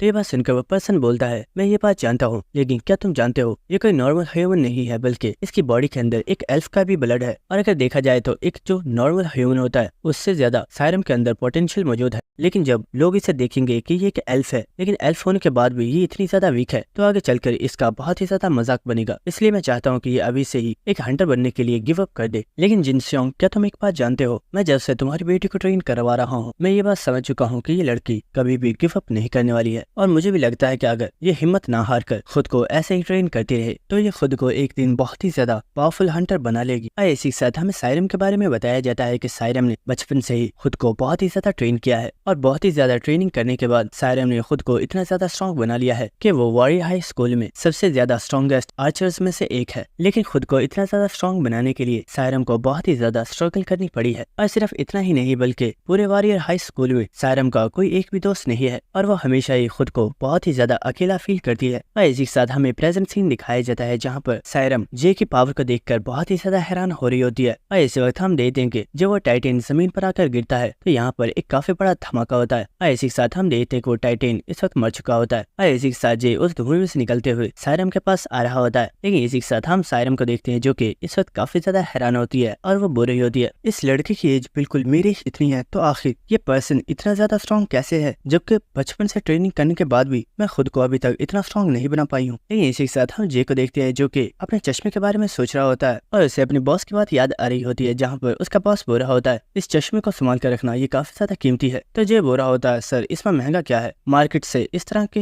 ग्लासेस 100-200 वॉन में मिल जाएंगे। तो ये सुनकर उसका बॉस बोलता है, इडियट, इस ग्लास को स्पेशल मैजिक को यूज करते हुए बनाया गया है और ये तुम्हारी आईज को मैजिक से प्रोटेक्ट करता है ताकि तुम्हारी आईज खराब ना हो और इसकी टोटल प्राइस 1 मिलियन है। और ये बात सोचकर जे को इस वक्त काफी ज्यादा गुस्सा आ रहा होता है और वो सोच रहा होता है, डैम इट, मेरा बॉस फिर से इस इक्विपमेंट के पैसे मेरी सैलरी में से काट लेगा। लेकिन इसी वक्त वो देखता है कि सायरम उसके पास आ गई होती है और वो बोल रही होती है, मैंने तुम्हें पहले कभी हमारे स्कूल में नहीं देखा, इसका साफ मतलब यही है कि तुम हमारे वॉरियर स्कूल में तो नहीं हो, जरूर तुम दूसरे किसी बड़े हंटर स्कूल के कोई सीनियर स्टूडेंट हो जो तुम इतने ज्यादा पावरफुल हो। तो ये सुनकर जे बोलता है, क्या बकवास कर रही हो, पहले वो चीज दो जिसका तुमने मुझसे वादा किया था। तो ये बात सुनकर सायरम उसे अपना नेकलेस दे देती है जिसे जे भी फौरन से ले लेता है और वो इस नेकलेस को देखकर सोच रहा होता है, ये नेकलेस तो देखने में असली ही लग रहा है, लेकिन अगर इसे मैं ब्लैक मार्केट में बेचता हूँ तो मुझे इसकी तकरीबन कितनी प्राइस मिलेगी। और वो अभी ये सब कुछ सोच रहा होता है। लेकिन इसी वक्त सायरम उससे पूछती है, हमारे वॉरियर हाई स्कूल की फीस बहुत ही ज्यादा हाई है, शायद इसलिए तुम हमारे वॉरियर हाई स्कूल में नहीं हो और मुझे लगता है कि तुम शायद किसी और बड़े स्कूल के स्टूडेंट हो और वहाँ की फीस को पे करने के लिए ही तुम एक डंजन स्मगलर बने हो, क्या मैं ठीक कह रही हूँ? तो जे बोलता है, नहीं, तुमने बिल्कुल गलत कहा, क्योंकि मैं किसी भी स्कूल का स्टूडेंट नहीं हूँ और आज तक मैं कभी भी स्कूल नहीं गया। तो ये बात सुनकर सायरम काफी ज्यादा हैरान हो गई होती है और वो बोलती है, व्हाट? और इसी वक्त वो बोलती है, मैं समझ गई, जरूर तुम किसी बहुत ही ज्यादा पावरफुल टीचर के पास ट्रेनिंग कर रहे हो, इसलिए तुम इतने ज्यादा स्ट्रॉन्ग हो। तो जे बोलता है, नहीं, ऐसा कुछ भी नहीं है। तो यह सुनकर सायरम बहुत ही ज्यादा हैरान हो गई होती है और वह चिल्लाकर बोलती है, आखिर ये क्या बकवास कर रहे हो, ये बिल्कुल इम्पॉसिबल है, तुम्हारी स्किल्स, तुम्हारे लड़ने का स्टाइल ये बहुत ही ज्यादा यूनिक है और ऐसा सिर्फ प्रोफेशनली कर सकते हैं, तुम जरूर मुझसे झूठ बोल रहे हो। लेकिन इसी वजह अपनी स्कूल आईडी को सायरम का फेस पर फेंक कर मारता है। इस चीज से सायरम को काफी ज्यादा गुस्सा आ गया होता है। लेकिन वो इस स्कूल आईडी को चेक करती है और उसे पता चलता है कि जे सचमुच किसी भी हंटर स्कूल का स्टूडेंट नहीं है, बल्कि वो तो एक बहुत ही ज्यादा नॉर्मल स्कूल का स्टूडेंट है। और इस चीज की वजह से सायरम काफी ज्यादा हैरान होती है और वो बोल रही होती है, तुम तो सच में सिर्फ एक हाई स्कूल के स्टूडेंट हो, लेकिन तुम फिर भी बहुत ही ज्यादा स्ट्रॉन्ग हो। लेकिन इस वक्त हम देखते हैं कि जे ने अपने वेपन को सायरम की तरफ पॉइंट कर दिया होता है और वो बोलता है, चलो वो जल्दी करो और मुझे अपनी स्कूल आईडी दो। और हम देखते हैं कि सायरम ने उसे अपनी स्टूडेंट आईडी दे दी होती है जिसके ऊपर सायरम की इन्फॉर्मेशन दी गई होती है। और इस इन्फॉर्मेशन को रीड करने के बाद जे इस स्टूडेंट आईडी को अपने पास रख लेता है। तो ये देखकर सायरम बोल रही होती है, आखिर ये तुम क्या कर रहे हो, मुझे मेरी आईडी वापस करो। तो जे बोलता है, नहीं, इसे तो मैं वापस नहीं करूंगा क्योंकि मेरे पास तुम्हारी इन्फॉर्मेशन होना जरूरी है। तो सायरम बोलती है क्या आखिर तुम मेरी इन्फॉर्मेशन का क्या करोगे? तो जे बोलता है फिक्र मत करो, अभी बताता हूँ, जरा मेरे पास आओ। तो ये सुनकर सायरम काफी ज्यादा हैरान होती है और वो बोलती है आखिर इससे तुम्हारा क्या मतलब है? लेकिन इस जे उसे कंधे से पकड़कर अपने पास कर लेता है और ये देखकर सायरम काफी ज्यादा हैरान हो गई होती है और शर्माते हुए कहती है आखिर ये तुम क्या कर रहे हो? लेकिन इस वक्त हम देखते हैं कि जे ने अपने मोबाइल को निकाल लिया होता है और वो बोलता है फिक्र मत करो, मैं तुम्हें कुछ भी नहीं करूंगा, हम बस एक सेल्फी लेने वाले हैं। तो ये सुनकर सायरम बोलती है क्या, लेकिन तुम मेरे साथ सेल्फी क्यों लेना चाहते हो? तो जे एक काफी ज्यादा खतरनाक स्माइल देते हुए बोलता है क्या तुम्हें समझ नहीं आया? ये सेल्फी आगे मेरे काफी ज्यादा काम आएगी, क्योंकि अगर तुमने मेरी इन्फॉर्मेशन बाहर किसी भी पर्सन को दी और बाद में किसी ने भी अगर मुझे पकड़ा तो मैं सबको बता दूंगा कि मैं तुम्हारे लिए काम करता हूँ। और ये बात सुनकर सायरम काफी ज्यादा घबरा गई होती है, लेकिन इसी के साथ जे सायरम के साथ अपनी सेल्फी ले लेता है। जिसके बाद हमें नेक्स्ट सीन दिखाया जाता है कि जे सायरम से बोल रहा होता है अच्छा मुझे ये बताओ आखिर तुम्हारे मिड टर्म का टेस्ट है क्या और उसमें मैं तुम्हारी किस तरीके से हेल्प कर सकता हूँ? तो सायरम उसे बताती है मुझे इस फॉरेस्ट में से 2 गोल्डन कॉइन्स को कलेक्ट करना है जिन्हें हमारे स्कूल की तरफ से यहाँ पर पहले से ही छुपाया गया है, और तमाम कॉइन्स जिन प्लेसेस पर रखे गए हैं उन प्लेसेस के बारे में हमें बताया गया है। लेकिन प्रॉब्लम यहाँ पर कॉइन्स नहीं बल्कि इस फॉरेस्ट के मॉन्स्टर्स हैं जिनसे बचकर हमें उन कॉइन्स को हासिल करना है। और इसी के साथ सायरम बोलती है मैंने एक गोल्डन कॉइन को हासिल कर लिया है और अब मुझे बस एक और गोल्डन कॉइन चाहिए। जिसके बाद जे बोलता है अच्छा ठीक है, मुझे ये बताओ यहाँ पर सबसे ज्यादा करीब गोल्डन कॉइन किस जगह पर मौजूद है? तो सायरम बताती है यहाँ पर पास में कुछ ओल्ड रूइंस मौजूद है जहाँ पर एक मॉल मौजूद है और उस मॉल में उस कॉइन को रखा गया है। तो ये बात सुनकर जे काफी ज्यादा हैरान हो गया होता है और वो बोलता है क्या? तो सायरम बोलती है क्या हुआ, तुम इतने ज्यादा हैरान क्यों हो रहे हो? तो जे बोलता है एक्चुअली बात यह है कि जिस जगह पर मुझे जाना था वो भी वही प्लेस है क्योंकि वहाँ पर एफीरियल वेब की रॉयल जेली मौजूद है। तो ये बात सुनकर सायरम काफी ज्यादा हैरान हो गई होती है और इसी के साथ जे बोलता है वेल क्या मैं तुम्हें एक बात बताऊं, जिस 13 मॉन्स्टर को हम लोगों ने किल कर दिया है ये मॉन्स्टर्स इस जगह पर नहीं होते क्योंकि इनका एरिया इस जगह से काफी ज्यादा दूर है, लेकिन फिर भी यहाँ पर मौजूद है। इसका मतलब है कि ये मॉन्स्टर रॉयल जेली को स्मेल करते हुए उसे अट्रैक्ट होकर यहाँ पर आया है, और क्योंकि उस मॉल में रॉयल जेली मौजूद है तो उसके पास बहुत ही ज्यादा मॉन्स्टर्स हो सकते हैं। तो ये सुनकर सायरम काफी ज्यादा परेशान हो रही होती है, लेकिन जे बोलता है तो फिक्र मत करो, दूसरे कॉइन्स कहाँ पर हैं, हम दूसरे कॉइन्स को हासिल कर सकते हैं। लेकिन सायरम बोलती है नहीं, और कोई भी कॉइन मौजूद नहीं है क्योंकि बाकी पार्टी मेंबर्स उन तमाम कॉइन्स को हासिल कर चुके हैं। तो ये बात सुनकर जे काफी ज्यादा हैरान होता है और वो सोच रहा होता है आखिर पार्टी मेंबर्स से इसका क्या मतलब है? क्या इसके साथ जो और स्टूडेंट्स आए थे उन सभी ने आपस में पार्टीज डिवाइड कर ली हैं, लेकिन सायरम के साथ कोई भी पर्सन नहीं आया और यह वह अकेली ही उन कॉइन्स को तलाश कर रही है। इसका बाद ये बोलता है तुम फिक्र मत करो, इस कॉइन को हासिल करने में मैं तुम्हारी हेल्प करूंगा। अच्छा अभी ये बताओ तुम इसके बदले में मुझे कितनी प्राइस देने वाली हो? तो सायरम बोलती है 1 बिलियन, मैं तुम्हें 1 बिलियन देने के लिए तैयार हूँ। तो ये बात सुनकर जे काफी ज्यादा हैरान हो गया होता है और वो बोलता है क्या 1 बिलियन? तो जे का ऐसा रिएक्शन देखकर सायरम बोलती है अगर इतने काफी नहीं है तो मैं अपने डैड से बात करके तुम्हें और भी पैसे दिलवा सकती हूँ। लेकिन जे बोलता है अरे नहीं, इसकी जरूरत नहीं है, बस इतने पैसे ही काफी हैं, मैं तुम्हारी हेल्प करने के लिए तैयार हूँ। इसके बाद यहाँ नेक्स्ट सीन दिखाया जाता है जहाँ पर जे और सायरम भागते हुए उसी मॉल की तरफ जा रहे होते हैं। लेकिन इसी के साथ सायरम सोच रही होती है ये पर्सन बहुत ही ज्यादा फास्ट है, क्या सच में इसने कभी भी किसी हंटर स्कूल में ट्रेनिंग नहीं की है? लेकिन इसी के साथ हम जे को देखते हैं जो कि सोच रहा होता है शिट यार, इतना अच्छा मौका था पैसा कमाने का, लेकिन मैं बेवकूफ इतनी जल्दी क्यों मान गया, मुझे इससे थोड़ी और बात करनी चाहिए थी और मुझे इससे और ज्यादा पैसे मांगने चाहिए थे।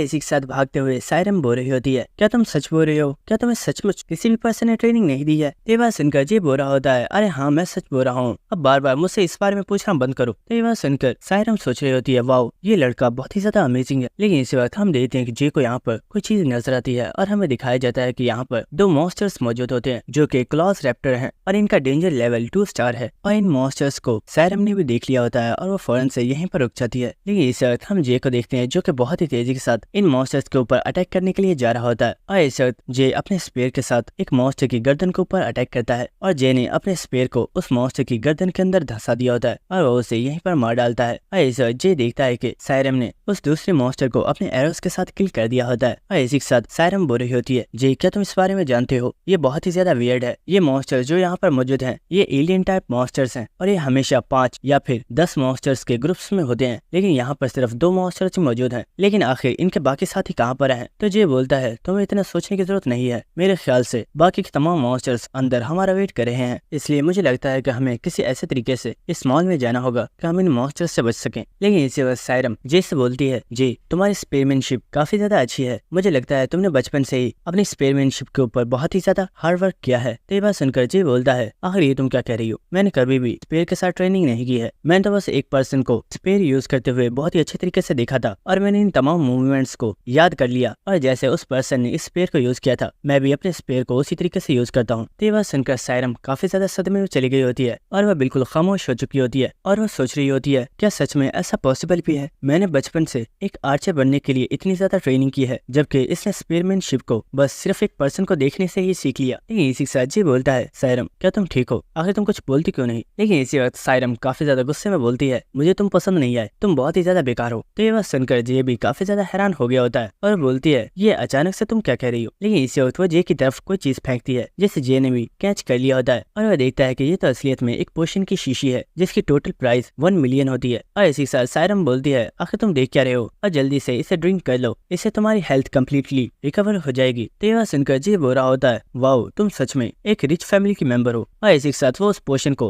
अपनी पॉकेट में रख लेता है। तो ये देखकर सायरम बोलती है आखिर ये तुम क्या कर रहे हो, मैंने तुम्हें इसे पीने के लिए बोला है। तो जे बोलता है फिक्र मत करो, ये मेरे बहुत ज्यादा काम का है, मैं इसे बाद में ब्लैक मार्केट में बेचाऊंगा। तो बात सुनकर सायरम बोल रही होती है आखिर ये क्या कह रहे हो, मैंने तुम्हें इसे पीने के लिए बोला है, क्या तुम्हें अपनी हेल्थ की बिल्कुल भी परवाह नहीं है। तो जे बोलता है मैं बिल्कुल ठीक हूँ और मैं इतने महंगे पोशन को सिर्फ अपनी हेल्थ के लिए यूज नहीं कर सकता। तो ये बात सुनकर सायरम काफी ज्यादा हैरान हो रही होती है और वह सोच रही होती है ये लड़का बहुत ही ज्यादा वियर्ड है। जिसके बाद हमें नेक्स्ट सीन दिखाया जाता है जहाँ पर जे और सायरम दोनों ही एक साथ बैठे हुए होते हैं और इसी के साथ जे बोल रहा होता है सायरम हमारा मिशन यहाँ से कॉइन को हासिल करना है, चाहे अंदर कितने भी मॉन्स्टर्स क्यों ना हो, हमें खामोशी से अंदर जाकर तुम्हारे लिए उस गोल्ड कॉइन को लेकर आना है और अब से हम दोनों बिल्कुल एक टीम की तरह काम करेंगे और जैसे मैं बोलूंगा तो मेरी ही ऑर्डर्स को फॉलो करोगी। तो ये बात सुनकर सायरम भी इसके लिए मान गई होती है और इसी के साथ सायरम सोच रही होती है मैंने आज से पहले कभी भी किसी टीम को ज्वाइन नहीं किया है, क्या मैं सचमुच ऐसा कर पाऊंगी जैसा जे मुझसे एक्सपेक्ट कर रहा है। जिसके बाद जे बोलता है सायरम यहाँ पर कोई भी मॉन्स्टर मौजूद नहीं है, मुझे लगता है कि हमें अंदर चलना चाहिए। जिसके बाद वो दोनों ही चलते हुए इस मॉल के फ्रंट गेट पर आ चुके होते हैं। लेकिन इसी वक्त वो दोनों ही बहुत ही ज्यादा शॉक हो चुके होते हैं और इसी के साथ सायरम बोलती है आखिर ये क्या है और जे बोलता है मैंने सोचा नहीं था कि हमें यहाँ पर ऐसा नजारा देखने को मिलेगा। और इसी के साथ हमें दिखाया जाता है कि यहाँ पर जितने भी मॉन्स्टर्स मौजूद होते हैं उन सभी को पहले ही किसी पर्सन ने बहुत ही ब्रूटली तरीके से किल कर दिया होता है। लेकिन इसी वक्त ये देखते हैं कि सामने ही कोई मॉन्स्टर मौजूद होता है और इस मॉन्स्टर को देखकर सायरम काफी ज्यादा हैरान हो गई होती है और वो सोच रही होती है आखिर ये किस तरह का मॉन्स्टर है, क्या इन सभी मॉन्स्टर्स को इस अकेले मॉन्स्टर ने किल किया है, क्या ये मॉन्स्टर सच में इतना ज्यादा पावरफुल है। लेकिन जे बोलता है सायरम तुम्हें घबराने की जरूरत नहीं है, मैंने बोला ना तुम्हारे गोल्ड कॉइन को हासिल करने में मैं तुम्हारी हेल्प करूंगा। तो यह सुनकर सायरम भी इसके लिए मान जाती है और इसी के साथ हम देखते हैं कि वो मॉन्स्टर जो कि जब से जमीन के ऊपर बैठा हुआ था वो चलते हुए इन लोगों की तरफ आ रहा होता है, जिसे देखकर जे ने भी अपने स्पेयर को निकाल लिया होता है। और इसी के साथ हमें उस मॉन्स्टर के बारे में बताया जाता है जिसका नाम स्लैशर है और इस मॉन्स्टर का डेंजर लेवल 5 स्टार है। लेकिन क्योंकि ये मॉन्स्टर इस वक्त बहुत ही ज्यादा इंजर्ड है तो इसका लेवल तकरीबन 3 या फिर 2 के बराबर है। और इस वक्त हम देखते हैं कि जे बहुत ही तेजी से इस मॉन्स्टर के ऊपर अटैक करने के लिए जा रहा होता है। लेकिन इसी वक्त वो मॉन्स्टर अपनी जबान के साथ जे के ऊपर अटैक करता है। लेकिन जे अपने स्पेयर को बहुत ही जोर से इसकी जबान में हिट करता है। लेकिन वो देखता है कि इस मॉन्स्टर ने तो जे के स्पेयर को ही पकड़ लिया होता है और वो मॉन्स्टर बहुत ही तेजी से इस स्पेयर के जरिए जे को अपने मुंह की तरफ खींच लेता है। लेकिन जे इस स्पेयर को छोड़ देता है जिससे वो इस मॉल की छत के ऊपर चला जाता है और वो अपने पैरों से छत को बहुत ही जोर से हिट करके इस मॉन्स्टर की तरफ बहुत ही तेजी के साथ आ रहा होता है। और इसी वक्त वो इस मॉन्स्टर को एक बहुत ही ज्यादा पावरफुल किक मारता है और इस अटैक की वजह से वो मॉन्स्टर चिल्लाना स्टार्ट कर देता है। लेकिन वो मॉन्स्टर अभी मुकम्मल तौर पर मरा नहीं होता। लेकिन इसी के साथ हम देखते हैं जे अपने स्पेयर को लेकर दोबारा से सायरम के पास आ चुका होता है और सायरम बोल रही होती है जे आखिर प्रॉब्लम क्या है, ये मॉन्स्टर इतना ज्यादा क्यों चिल्ला रहा है। तो जे बोलता है सायरम शायद तुम नहीं जानती लेकिन ये मॉन्स्टर बिल्कुल एक अलार्म की तरह काम करता है और इससे बहुत ही ज्यादा हंटर्स एक अलार्म के तौर पर यूज करते हैं ताकि अगर कोई भी पर्सन आए तो लोगों को इसका पता चल जाए। तो ये सुनकर सायरम काफी ज्यादा हैरान हो गई होती है और वो बोलती है जे आखिर ये कहने से तुम्हारा मतलब क्या है, क्या तुम ये कहना चाहते हो कि यहाँ पर कोई और पर्सन मौजूद है जिसने इस मॉन्स्टर को यहाँ पर एक ट्रैप की तरह सेट किया हुआ है। और इसी के साथ हमें दिखाया जाता है कि यहाँ पर कोई पर्सन आ गया होता है जो कि इन दोनों से बोलता है मुझे लगा था कि मैं थोड़ी अपनी नींद कंप्लीट कर सकता हूँ लेकिन तुम दोनों ने तो मुझे बहुत जल्दी ही उठा दिया, तुम लोग सच में बहुत ही ज्यादा एनोइंग हो। इस पर्सन को यहाँ पर देखकर सायरम काफी ज्यादा हैरान हो गई होती है और वो बोलती है आखिर ये पर्सन है कौन, क्या ये कोई हंटर है। लेकिन इसी के साथ वो देखती है कि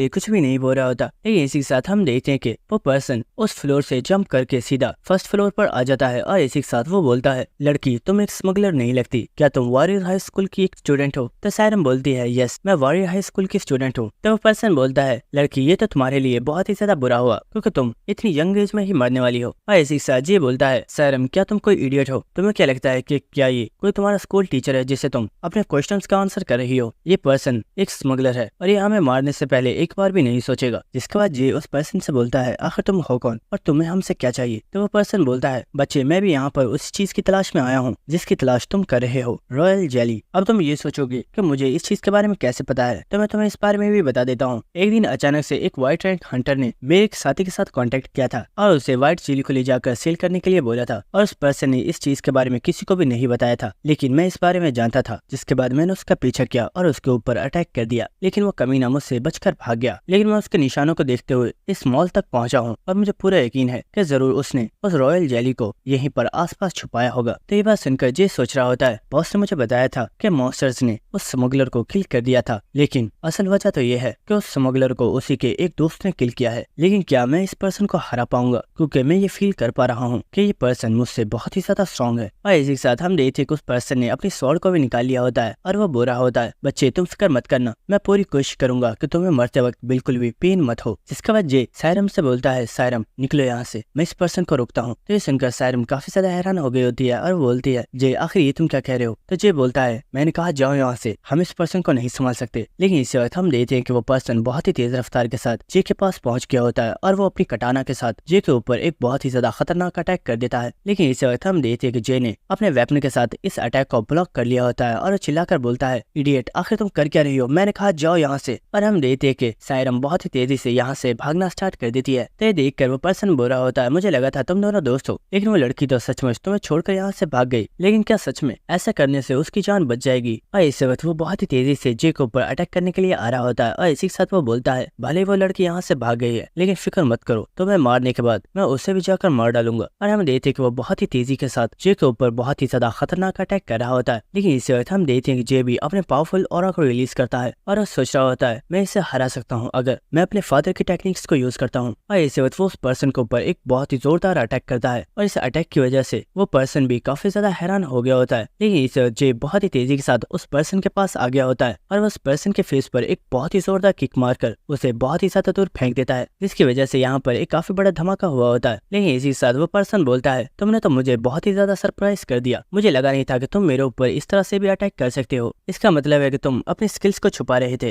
लेकिन फिक्र मत करो, मैंने सोचा है कि मुझे भी तुम्हें अपनी फुल पावर दिखानी चाहिए और इसलिए अब मैं तुम पर बिल्कुल भी दया नहीं दिखाऊंगा और अब मैं तुम्हें एक बहुत ही ज्यादा दर्दनाक मौत देने वाला हूँ। और इसी के साथ हमें दिखाया जाता है कि उस पर्सन ने अपनी बॉडी के ऊपर किसी बहुत ही ज्यादा पावरफुल कवच को पहन लिया होता है। और इसी के साथ हमें इस पर्सन के बारे में बताया जाता है जिसका नाम यांग डोंगयून है, जो कि असलियत में एक गोल्ड क्लास हंटर है। जिसके बाद हमें नेक्स्ट जे के बॉस का सीन दिखाया जाता है, जहाँ पर हम देखते हैं कि वो पर्सन अपने लिए नूडल्स बनाकर खा रहा होता है और यहाँ पर वो टकला पर्सन भी मौजूद होता है, जिससे वो बॉस पूछ रहा होता है, मेरे खाने की तरफ इस तरह मत देखो, अगर तुम्हें खाना है तो तुम अपने लिए मंगवा कर ये टेस्ट कर सकते हो। तो टकला पर्सन बोलता है, नहीं मुझे नहीं चाहिए। अच्छा ये बताओ, आखिर ये बेवकूफ होश में आने में और कितनी देर लगाने वाला है? मैं काफी टाइम से इसके ऊपर बहुत ही ज्यादा पैसे खर्च कर रहा हूँ, लेकिन मुझे पता नहीं था कि ये सिर्फ एक कचरा है और ये एक स्मगलर को भी नहीं संभाल सकता। तो ये बात सुनकर वो बॉस बोल रहा होता है, ऐसा तुम्हें लगता है कि ये पर्सन बिल्कुल बेकार है, लेकिन ऐसा कहना बिल्कुल गलत होगा, क्योंकि एक हंटर और स्मगलर में बहुत ही ज्यादा फर्क होता है। एक हंटर हमेशा मॉन्स्टर्स से फाइट करके अपने आप को स्ट्रॉन्ग बनाता है, लेकिन स्मगलर को बहुत ही ज्यादा मुश्किलात का सामना करना पड़ता है, जहाँ पर अक्सर स्मगलर्स हंटर्स से बचने के लिए उनसे फाइट भी करनी पड़ती है। इसलिए स्मगलर्स के पास कॉम्बैट फाइटिंग का एक्सपीरियंस काफी ज्यादा होता है। तो ये बात सुनकर टकला पर्सन काफी ज्यादा हैरान होता है और वो बोलता है, तो क्या यही वजह है कि वो लड़का इतना ज्यादा पावरफुल था? लेकिन हंटर्स भी तो आपस में फाइट करते हैं, क्या हंटर्स स्मगलर्स से ज्यादा स्ट्रॉन्ग नहीं होते? तो वो बॉस बोल रहा होता है, मैं ये नहीं कह रहा कि स्मगलर्स हंटर्स से ज्यादा स्ट्रॉन्ग होते हैं, हंटर्स स्मगलर्स से बहुत ही ज्यादा पावरफुल होते हैं, क्योंकि हंटर्स जैसे जैसे खुद को स्ट्रॉन्ग बनाते जाते हैं उनकी स्किल्स बहुत ही ज्यादा एडवांस लेवल पर पहुंच जाती हैं। और अगर सच बताऊं तो तुम्हारा ये बॉडीगार्ड काफी ज्यादा पावरफुल था, लेकिन इसके पास कॉम्बैट फाइट का एक्सपीरियंस बिल्कुल भी नहीं है, क्योंकि इसने शायद अपनी पावर को मॉन्स्टर्स को किल करने में ही यूज किया है और इसने कभी भी अपनी कॉम्बैट स्किल्स पर ध्यान नहीं दिया है। यही रीजन था कि ये पर्सन इतना ज्यादा वीक था। तो वह टकला पर्सन पूछता है, तो क्या ये हंटर्स सिर्फ अपनी ट्रेनिंग से ही ही पावरफुल बन सकते हैं? क्या कोई और तरीका नहीं है जिससे ये अपनी कॉम्बैट स्किल्स को और ज्यादा इंक्रीज कर सकें? तो वो बॉस बोलता है, हमारे इस वर्ल्ड में बहुत सी ऐसी डंजन्स मौजूद हैं जिनमें से हमें बहुत ही ज्यादा पावरफुल इक्विपमेंट्स मिलते हैं, और उनमें से बहुत से इक्विपमेंट्स ऐसे होते हैं जिन्हें पहनने के बाद यूजर की स्ट्रेंथ और उसकी कॉम्बैट स्किल्स बहुत ही ज्यादा इंक्रीज हो जाती हैं, जिससे वो बहुत ही ज्यादा पावरफुल बन जाता है। और इसी के साथ हमें जे का सीन दिखाया जाता है जहाँ पर जे सोच रहा होता है, मैंने इस तरह का सूट पहले कभी भी नहीं देखा, लेकिन इसके सूट में से बहुत ही ज्यादा ब्लड की स्मेल आ रही है, और शायद ये सूट एक वेम्पायर की बॉडी को यूज करके बनाया गया है। और इसके साथ हमें दिखाया जाता है कि वो पर्सन काफी ज्यादा स्माइल करते हुए चलते हुए जे की तरफ आ रहा होता है, और जे सोच रहा होता है, मैंने इस पर्सन के फेस के ऊपर एक बहुत ही जोरदार किक मारी थी, लेकिन उससे इसे ज्यादा खास फर्क नहीं पड़ा होगा क्योंकि इसने फौरन अपने सूट को पहन लिया। लेकिन इसी वक्त हम देखते हैं कि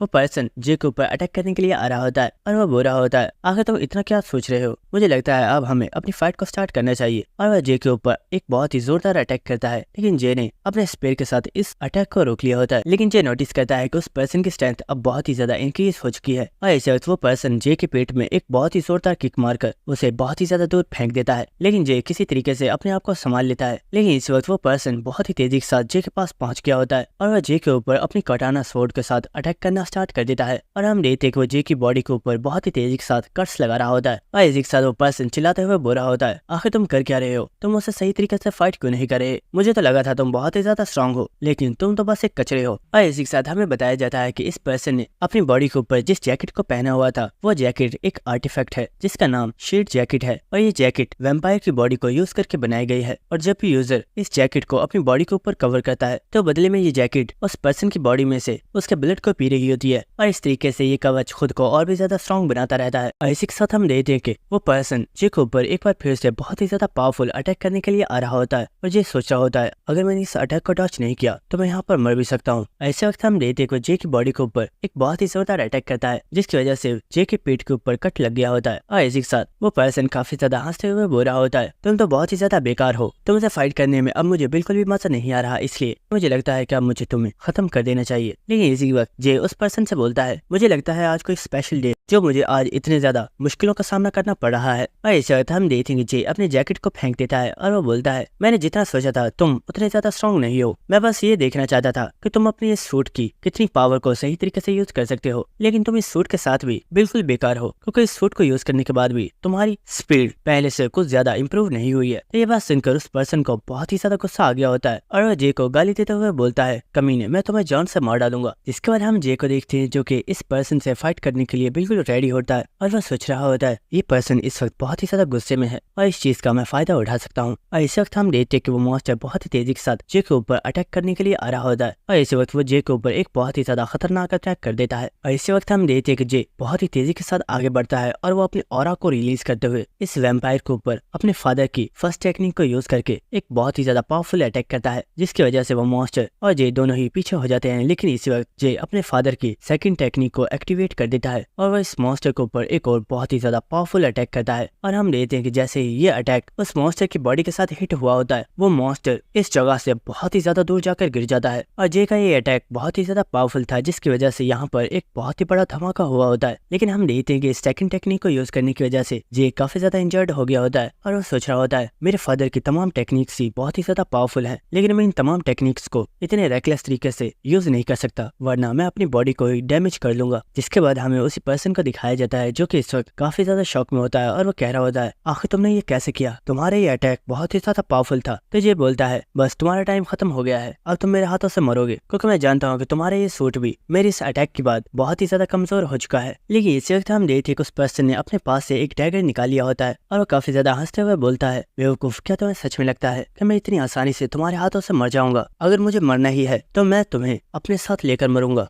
इसी वक्त वो अपनी डैगर को अपनी बॉडी के अंदर स्टैब कर लेता है, और ये देखकर जे भी काफी ज्यादा हैरान हो गया होता है। इसके बाद हमें नेक्स्ट सायरम का सीन दिखाया जाता है, जो कि उस मेन पॉइंट पर पहुंच गई होती है जहाँ पर वो कॉइन रखा हुआ था, और हम देखते हैं कि वहाँ पर एक डिवाइस रखी हुई होती है जिसके ऊपर सायरम अपने हाथ को रख देती है, जिससे उसके हाथ को स्कैन करके ये कंफर्म कर दिया जाता है कि सायरम वॉरियर हाई स्कूल के स्टूडेंट है, और वो उस कॉइन को ले सकती है। जिसके बाद सायरम भी हंसते हुए उस कॉइन को ले लेती है, और वो सोच रही होती है, फाइनली तो मुझे ये कॉइन मिल ही गया। लेकिन इसी वक्त इस जगह पर एक बहुत ही बड़ा अर्थक्वेक आता है, और इस अर्थक्वेक की वजह से सायरन काफी ज्यादा घबरा गई होती है। और इस अर्थक्वेक के खत्म होने के बाद सायरम सोच रही होती है, जे वहाँ पर अकेला ही उस पर्सन से फाइट कर रहा है, और उसने मुझे यहाँ से जाने के लिए बोला था, लेकिन क्या मुझे उसकी हेल्प नहीं करनी चाहिए? क्योंकि हम दोनों एक पार्टी के मेंबर्स हैं। और इसी के साथ सायरम सोच रही होती है वो पर्सन बहुत ही ज्यादा स्ट्रॉन्ग था, क्या मैं सच में जे की कोई हेल्प कर पाऊंगी। और हम देखते हैं कि सायरम इन्हीं चीजों को सोच रही होती है, जिसके बाद हमें दोबारा से उसी पर्सन का सीन दिखाया जाता है जिसकी बॉडी में से इस वक्त एक बहुत ही ज्यादा पावरफुल ऑरा रिलीज हो रहा होता है। और इसी के साथ वो काफी ज्यादा हंसते हुए बोल रहा होता है, ये इंसान चाहता है कि मैं तुम्हें जान से मार डालूं और इसके बदले में ये अपनी बॉडी को भी मेरे लिए सेक्रीफाइस करने के लिए तैयार है। और इसी के साथ हमें दिखाया जाता है कि अपनी बॉडी में स्टैब करने की वजह से इस जैकेट की पावर बहुत ही ज्यादा इंक्रीज हो गई होती है और ये पर्सन अब मुकम्मल तौर पर एक वैम्पायर बन चुका होता है। और ये देखकर जे बोल रहा होता है, मुझे ये जैकेट काफी ज्यादा पसंद आई थी और मैं सोच रहा था कि मेरे पास भी ऐसा ही जैकेट होना चाहिए, लेकिन तुम्हारी इस तरह की हालत को देखकर मुझे लगता है मैं इस जैकेट के बिना ही अच्छा हूँ। इस वक्त हम देखते हैं कि वो मॉन्स्टर बहुत ही तेजी से जे के ऊपर एक बहुत ही ज्यादा पावरफुल अटैक कर देता है, लेकिन हम देखते हैं कि जे ने बहुत ही तेजी से इस अटैक को डॉज कर लिया था। लेकिन इसी वक्त वो मॉन्स्टर एक बार दोबारा से जे के ऊपर बहुत ही तेज रफ्तार के साथ अटैक कर देता है, लेकिन जे इस बार इस अटैक को डॉज नहीं कर पाता और ये अटैक जे को लग जाता है। और हमें दिखाया जाता है कि जे इस वक्त बहुत ही ज्यादा इंजर्ड हो चुका होता है और उसकी शर्ट भी फट चुकी होती है। और इसी के साथ वो मॉन्स्टर बोल रहा होता है, तुमने मेरे इतने ज्यादा पावरफुल अटैक को भी ब्लॉक कर लिया, लेकिन तुम भी अब अपनी लिमिट पर पहुंच चुके हो और मुझे नहीं लगता कि तुम मेरे एक और अटैक को भी ब्लॉक कर पाओगे। लेकिन इस वक्त हम देखते हैं कि जे ने अपने पास से उस हीलिंग पोशन को निकाल लिया होता है जिसे वो ड्रिंक कर रहा होता है। लेकिन इसी के साथ हम देखते हैं कि वो मॉन्स्टर जे को मारने के लिए इस वक्त बहुत ही ज्यादा एक्साइटेड होता है और वो जे के ऊपर एक बहुत ही ज्यादा पावरफुल अटैक कर देता है। लेकिन हम देखते हैं कि जे बहुत ही तेजी के साथ भागता हुआ इस मॉन्स्टर की तरफ ही आ रहा होता है और हमें दिखाया जाता है कि जे की हेल्थ एक बार फिर से रिकवर हो चुकी होती है। और इसी के साथ वो मॉन्स्टर चिल्लाते हुए बोल रहा होता है, क्या तुम्हें सच में लगता है कि तुम मुझे मार पाओगे? तुम ऐसा नहीं कर सकते। लेकिन हम देखते हैं कि जे उस मॉन्स्टर के अटैक्स को डॉज करते हुए इस मॉन्स्टर के काफी ज्यादा करीब पहुंच चुका होता है। लेकिन इस वक्त वो मॉन्स्टर जे के सामने आ जाता है और वो बोलता है, क्या तुम्हें सच में लगता है कि तुम मुझे हरा सकते हो? तुम ऐसा नहीं कर पाओगे। और इसी वक्त वो मॉन्स्टर जे के ऊपर एक बहुत ही ज्यादा पावरफुल अटैक कर देता है और ये अटैक जे को लगने वाला होता है। लेकिन इस वक्त किसी पर्सन ने उस मॉन्स्टर के ऊपर एक बहुत ही ज्यादा पावरफुल अटैक कर दिया होता है और इस अटैक को देखकर जे भी काफी ज्यादा हैरान हो गया होता है और वो देखता है कि ये अटैक किसी और ने नहीं बल्कि सायरम ने ही किया होता है। और ये देखकर जे बोलता है, वाओ, तुमने तो मेरा दिल ही जीत लिया। और इस अटैक की वजह से उस मॉन्स्टर को काफी ज्यादा डैमेज हुआ होता है। और इस वक्त हम देखते हैं कि जे अपनी फुल पावर को एक्टिवेट कर देता है और वो इस मॉन्स्टर के ऊपर एक और बहुत ही ज्यादा पावरफुल अटैक करता है, जिसके बाद हमें नेक्स्ट सीन दिखाया जाता है जहाँ पर हम देखते हैं कि वो पर्सन जमीन पर बेहोश पड़ा हुआ होता है और इसी के साथ जे उस पर्सन की पिक्चर्स ले रहा होता है। तो ये देखकर सायरम बोल रही होती है, आखिर तुम इसकी पिक्चर्स क्यों ले रहे हो? तुम इनका क्या करोगे? तो जे बोलता है, ये पिक्चर्स आगे चलकर मेरे काम आएंगी। जिसके बाद हम देखते हैं कि जे जाकर अपनी जैकेट को उठा लेता है और वो बुरा होता है, सायरम अब हमें यहाँ से चलना चाहिए, मुझे चलकर एफीरियल वेब की उस जेली को भी तलाश करना है। लेकिन हाँ, तुम्हारा बहुत ज्यादा शुक्रिया, अगर तुम यहाँ पर नहीं आती तो ये मॉन्स्टर मुझे मार डालता, तुमने मेरी जान बचाई है। और जे की ये बात सुनकर सायरम को काफी ज्यादा शर्म आ रही होती है, लेकिन इसी के साथ वो चिल्लाकर बोलती है, मैंने तुम्हारी हेल्प सिर्फ इसलिए की है क्योंकि मैंने सोचा तुम मेरे पार्टी मेंबर हो, इसलिए मुझे तुम्हारी हेल्प करनी चाहिए। लेकिन हम देखते हैं कि जे वहाँ से जाता हुआ मुस्कुरा रहा होता है और वो सोच रहा होता है, ये लड़की दिल की काफी ज्यादा अच्छी है। और दोस्तों, सीरीज आपको कैसी लगी ये कमेंट करके मुझे जरूर बताना। और दोस्तों, इस एपिसोड के ऊपर मैं आप लोगों को 10K लाइक्स का टारगेट देना चाहता हूँ। अगर आप 10K लाइक्स इस वीडियो के ऊपर कंप्लीट करवा देते हो तो मैं समझ जाऊंगा कि ये सीरीज आप लोगों को बहुत ही ज्यादा मजे की लगी है और मुझे जल्द से जल्द इसका नेक्स्ट एपिसोड लाना चाहिए। तो मिलते हैं आपसे नेक्स्ट एपिसोड में, तब तक के लिए goodbye and stay connected. Thank you.